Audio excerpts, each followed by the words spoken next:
తాకట్లో ఉన్న మీ బంగారాన్ని విడిపించి ఆ రోజు ఆన్లైన్ రేటుకి కొంటాం. Sharma gold company. నమస్కారం, నేను మీ జాహ్నవి. మనతో ఉన్నారు ప్రముఖ జ్యోతిష్య వాస్తు పండితులు, జ్యోతిష్య వాస్తు శిక్షణ నిపుణులు, లలిత ఉపాసకులు బ్రహ్మశ్రీ నానాజీ పట్నాయక్ గురువు గారు. మాట్లాడేద్దాం. నమస్కారం గురుగారు. శ్రీమాత్రే నమః. గురుగారు, మాఘమాసం వచ్చేస్తుంది. సో మాఘమాసం అనగానే ఇదొక పుణ్యమాసం. ఎక్కువగా మళ్ళీ మనకు శ్రావణ మాసంలో, కార్తీక మాసంలో పూజలు ఎలా ఉంటాయి, మాఘ మాసంలో అగైన్ మళ్ళీ మనకి పూజలు ఎలా స్టార్ట్ అయిపోతాయి. అందులో ముఖ్యంగా ముందుగా వచ్చేది వసంత పంచమి కదా. సో వసంత పంచమి యొక్క ప్రత్యేకత ఏమిటి? సో ఆ రోజు ఏం చేయడం వల్ల ప్రతి ఒక్కళ్ళ జీవితాలు మారిపోతాయి అంటారు? ఎందుకంటే ఇంతకుముందు క్రితం లాస్ట్ ఇయర్ వీడియోలో మీరు చెప్పారు, బట్ దాన్ని ఇంకా అందరి జీవితాలు మారిపోయే సమయం ఇది అని, చాలా మంచి రోజులు అని చెప్పారు ఇంతకుముందు. అన్ని రాసుల వారికి బాగుందని. మరి ఈ వసంత పంచమి ద్వారా ఎలా మార్చుకోవచ్చు అంటారు? సర్వసాధారణంగా వసంత పంచమి రోజు అమ్మవారికి సంబంధించినటువంటి ఆరాధనలో మనకి విద్యలకి దేవత అయినటువంటి సరస్వతీదేవిని ఆరాధిస్తారు. ఆ రోజు ప్రత్యేకంగా ఏంటంటే అక్షరాభ్యాసం చేయిస్తూ ఉంటారు. అయితే ప్రతిసారి వచ్చేటువంటి వసంత పంచమి వేరు, ఈసారి వచ్చేటువంటి వసంత పంచమి ప్రత్యేకత ఉంది. ఎందుకు ప్రత్యేకత సంతరించుకుంది, అసలు ఏమిటి విశేషత చెప్పుకున్నట్లయితే, విశేషంగా ఏమిటి ఇక్కడ అని చూసినట్లయితే, ఎప్పుడు కూడా ఏదైనా ఒక తిథి వచ్చినప్పుడు మిగతా గ్రహాల యొక్క స్థితి కూడా అనుకూలించాలి. ఈ వసంత పంచమికి గురువు చంద్రుడు కలిసి ఉంటున్నారు మేన రాశిలో. గురుచంద్రులు కలిసి ఉంటే దాన్ని గజకేసరి యోగం అంటారు. అది జన్మజాతకంలో ఉంటే ఆ వ్యక్తికి యోగిస్తుంది. అది తిథి రోజు ఉన్నట్లయితే ఆ తిథికి యోగిస్తుంది. అది ఆ తిథికి, అదేవిధంగా ఆ యొక్క రాష్ట్రాలకి, ఆ దేశాలకు కూడా సంబంధం ఉంటుంది. గజకేసరి యోగం అంటే చాలా గొప్ప యోగం కదా. గొప్ప యోగం. ఓకే. అలాగే కేవలం గజకేసరి యోగం ఉండడం ఒక ఎత్తు అయితే, ఇప్పుడు మనం చూడండి, ఏదైనా ఒక విద్య నేర్చుకుంటున్నాం అంటే శిష్యుడు గురువు, అంటే గురువు చెప్తూ ఉంటే శిష్యుడు నేర్చుకుంటూ ఉంటాడు. దానికి గ్రహాల్లో ప్రధానంగా గురుగ్రహాన్ని, బుధగ్రహాన్ని తీసుకుంటారు. బుధుడేమో నేర్చుకునేటువంటి శిష్యుడు, గురుగ్రహమేమో చెప్పేటువంటి గురువుగా తీసుకుంటారు. వారిద్దరూ కూడా మంచి స్థానాల్లో ఉన్నారు చెప్పాలంటే. ఎలా అంటే ధనస్సు రాశిలో బుధుడున్నాడు వసంత పంచమి రోజుకి. అదేవిధంగా గురుచంద్రులు ఇద్దరూ కలిసి మేన రాశిలో తన ఓన్ హౌస్లో ఉంటారు. అంటే రెండు గురు రాశుల్లో గురువు చంద్రుడు గజకేసరి యోగం కలిగి, ఇంకో గురు రాశిలో బుధుడు. అంటే ఏంటి, ఈ వసంత పంచమి అన్ని వసంత పంచములు అంటే అనేక వసంత పంచములు వచ్చి ఉంటాయి మనకి ఇప్పటికి, ప్రతి సంవత్సరం ఒకసారి.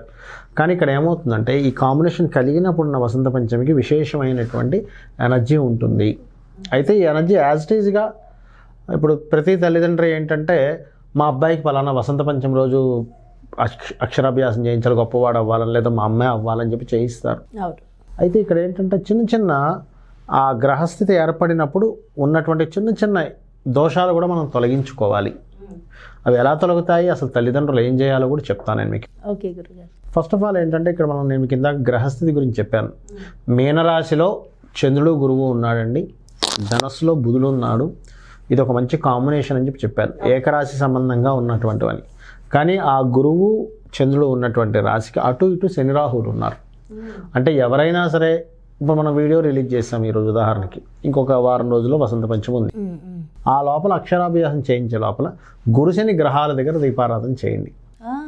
చేసినట్లయితే మంచి ఫలితాలు వస్తాయి. అక్షరాభ్యాసం ఆల్రెడీ చదువుకుంటున్న వాళ్ళకి ఆ రోజు ఇంకేదైనా హయగ్రీవం చేయించుకోవాలి, వాళ్ళు కూడా చేయించుకుంటే మంచిది. అలాగే ఎప్పుడు కూడా మనకి శుభకార్యాలు ఏవైతే ఉంటాయో, గృహప్రవేశం కానీ రకరకాల వాటిలో, అప్పుడు కూడా ఇలాగే గ్రహస్థితి ఎలా ఉందో పరిశీలన చేయాలి. సరే, ఇప్పుడు మనం మాట్లాడుకుంటున్నటువంటిది అక్షరాభ్యాసం కోసం కావున, ఈ అక్షరాభ్యాసము చేయించే ముందు పిల్లలకి తల్లిదండ్రులు ఇద్దరు కూడా హయగ్రీవ స్తోత్రం రోజు చేయాలి.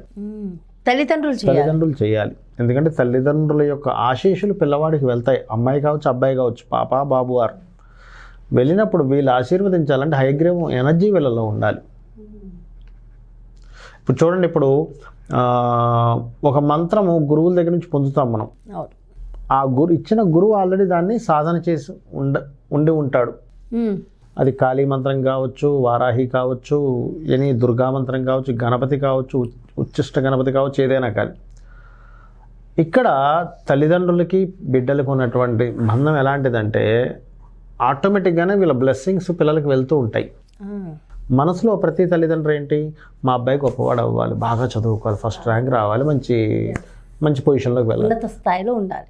మీరు ఆ డిజైర్ అనుకుంటున్నప్పుడు అక్కడ దేవతా శక్తి ఫస్ట్ మీ పిల్లవాడి కంటే ముందు మీలో ఉండాలి.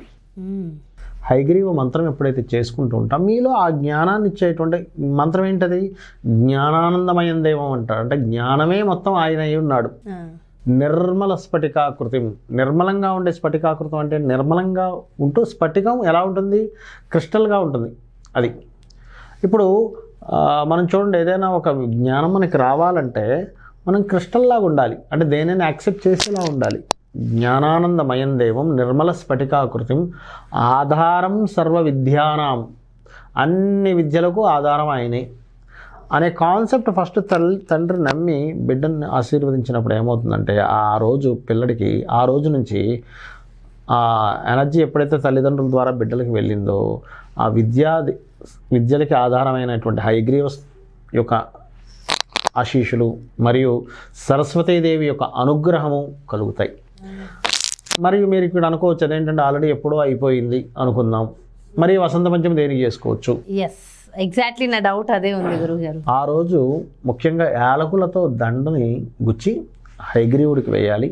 2 సరస్వతీదేవి యొక్క స్తోత్రం చదువుకోవాలి. అయితే ఇక్కడ మనం పిల్లలకి నేర్పించాల్సింది ఏమిటి అంటే సరస్వతీదేవి అంటే నువ్వు కేవలం పటంలో చూసేటువంటి సరస్వతీదేవి ఒకటే సరస్వతీదేవి కాదు, నీ కొలీగ్స్లో నీ క్లాస్మేట్స్లో నువ్వు నీకు నేర్పేటువంటి మాస్టర్లోని సరస్వతీదేవిని చూడాలి. ఇవాళ రేపు సినిమాల్లో ఏంటంటే మాస్టర్స్ని కమీడియన్గా చూపించడం జరుగుతుంది. చాలా పెద్ద దోషం అమ్మ అది. ఎన్ని సినిమాల్లో చూడట్లేదు మాస్టర్స్ మీద టీచర్స్ మీద కామెంట్స్ చేస్తూ పిల్లలు ఏమంటారు అదే నిజం అనుకుంటుంటారు. అందుకని తల్లిదండ్రులు ముఖ్యంగా పిల్లలకు చెప్పాల్సింది ఏమిటంటే నీకు శ్రద్ధ ఉండాలి, విద్య మీద శ్రద్ధ ఉండాలి, చెప్పేటువంటి మాస్టర్ మీద భక్తి ఉండాలి. ఎప్పుడు కూడా చెప్పేటువంటి మాస్టర్ మీద మీకు కనుక భక్తి లేదు అంటే మీరు ఆ భక్తిభావంతో చూడరు. భక్తిభావంతో మాస్టర్ని చూడనప్పుడు అక్కడి నుంచి విద్య ఎలా ఫ్లో అవుతుంది మీకు? కాబట్టి పిల్లలకు ముఖ్యంగా నేర్పించాల్సింది సినిమాల్లో చూపించేది కాదు, అలాంటి తప్పుడు పనులు చేయకూడదు. మీరు భక్తి చూపించాలి ఖచ్చితంగా మాస్టర్ మీద. అదేవిధంగా ఆ పిల్లలకి ఆ యొక్క ఎప్పుడైతే అది చూపించామో ఆటోమేటిక్గా వస్తుందమ్మా అక్కడి నుంచి విద్య అనేటువంటిది. అది చేయాలి. ఇంకోటి ఏంటంటే సరస్వతీదేవి అంటే కేవలం ఏదో సరస్వతీదేవి పటంలో ఉన్న సరస్వతి అని అనుకోకండి.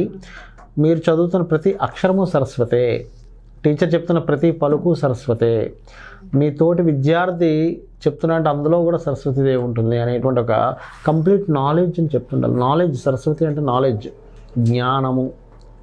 నువ్వు తెలుసుకున్న ప్రతిదీ సరస్వతీదేవి అనేటువంటి కాన్సెప్ట్ మనం చెప్పి పిల్లలకి ఎప్పుడైతే అర్థమయ్యేలా చేస్తామో అప్పుడు వాళ్ళు సరస్వతీదేవి పూజ చేసేటప్పుడు ఒక రకమైన భావంతో చేస్తారు.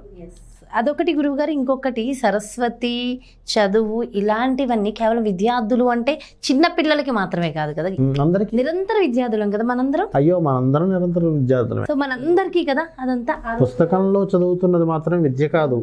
ఇప్పుడు మనము ఎక్కడికో వెళ్తున్నాము, గబుక్కుని ఒక ముసలి ఆవిడేం పెద్దగా చదువుకోలేదు, కానీ ఎవరో ఏదో అడిగారు ఇలా ఉందండి, అయ్యో ఆకు తినయ్యా, నీకు ఆకు తింటే నీకు తగ్గిపోద్దని, కానీ ఆకేదో తింటాడు ఆయన.